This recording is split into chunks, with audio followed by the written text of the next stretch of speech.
Hey fans, GojiFan93 here, and welcome back to day 13 of Godzilla-thon 2014. We are now going to take a look at Godzilla vs. Megalon. Now, sadly, I do not own any official release DVDs of Godzilla vs. Megalon. This is actually a bootleg DVD. Now, I know that there is an official DVD release, but I got this before they came out with that. I've had this DVD for a long time. So I'm planning on getting the Blu-ray release when that comes out, I think sometime in July or whatever. But so anyways, yeah, so Godzilla vs. Megalon. Well, we had a good attempt, or a good movie with Godzilla vs. Gigan, and now it kind of went back down in the dark ages of Godzilla. Not one of the best, definitely not.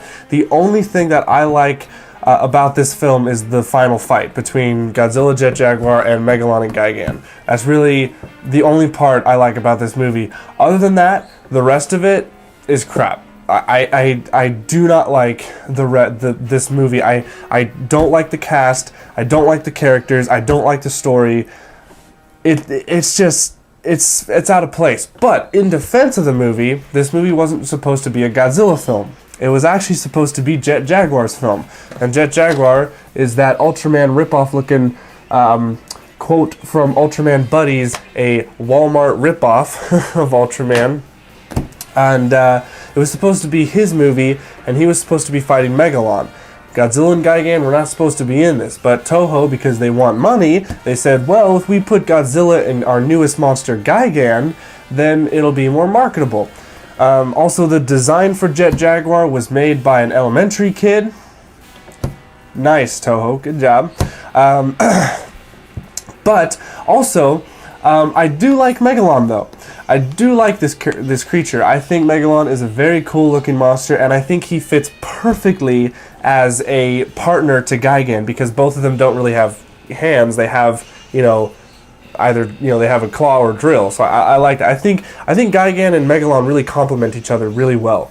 But yeah, I mean, the story in this it's kind of weird. It's really convoluted. It's just like the Seatopian people, they are tired of humans dropping, like, they try to put a message in this movie, but they're, because we're testing atomic weapons and all that, they're getting annoyed of it, so they send up Megalon to destroy the world, basically, and what they do is that they find out that the main focus heroes, they're making the robot Jet Jaguar, so they send some two like hitmen or something, or special agents. I don't know, the story's just so bland. I forgot it while I was watching it.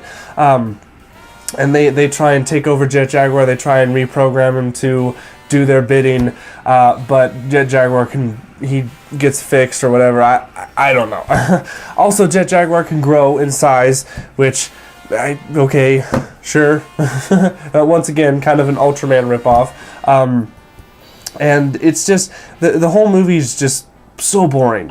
Like, the whole thing until the last battle is just nothing but them talking, and it's just, I just don't like the characters in this movie neither.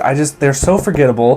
The kid is, I would say the kid is worse than Godzilla's Revenge with that kid. I mean, at least that kid in Godzilla's Revenge, you got to follow him through the story and stuff, and you kind of felt bad for him because he was being bullied.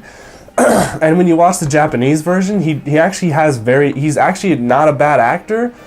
But this kid, oh my god, it's just shut up. That beginning scene where he's on that like weird toy boat thing, you want him to sink. You want him to go into that, like, in the whirlpool, and you want him to sink in there, and you just want him to die. Anyways, sorry about that. But yeah, it's just, don't like the characters. The other good thing about this film, though, is the soundtrack. I love the soundtrack to this movie, and yes, I will listen to Jet Jaguar's theme. I have no problem with that soundtrack. I have actually, when it comes to Godzilla, I like all the soundtracks. Frankly, I mean, yeah, I like some more than others, but when it comes to the soundtracks, I like them all. I don't really hate any soundtracks from the Godzilla franchise, but this movie in particular has a really good soundtrack. I love it. It sounds heroic. It's empowering. I don't know. I just really like it. And also the Godzilla suit, the 73 suit. This is my favorite Showa suit. And the reason why is I really don't know why it is. I know it's like a kind of obscure choice. You would think someone like me would choose like maybe the 74 or the 75 suit because it looks a little bit more badass. But I don't know, something about the 73 suit, I just love it. I just love it. I guess if you're gonna go for a kid-friendly Godzilla, the 73 suit is the best, in my opinion. Excuse me, sorry, my throat's just going crazy here. Also, I'm sorry, I don't have any figures to represent Megalon. I do have like some small figures, but they wouldn't show up in the camera. So I wish I had like, you know, a Bandai Megalon or something. That'd be really cool. Yeah, so, you know, there's not really much to talk about with Godzilla vs. Megalon. You know, I mean, the final battle though is really cool. I mean, you know, Jet Jaguar tries to take on Megalon. He does all right until Gigan shows up and he totally just kicks his ass. And then Gigan and Megalon are just tag teaming Jet Jaguar. Yeah, and then Godzilla shows up, you know, and it just then just the rumble starts, and it's a really good fight scene. This is the best part of the movie. Is just the fight scene, and I could rewatch this fight scene again and again because when I was a kid, this was one of my favorite movies. I always watched this film.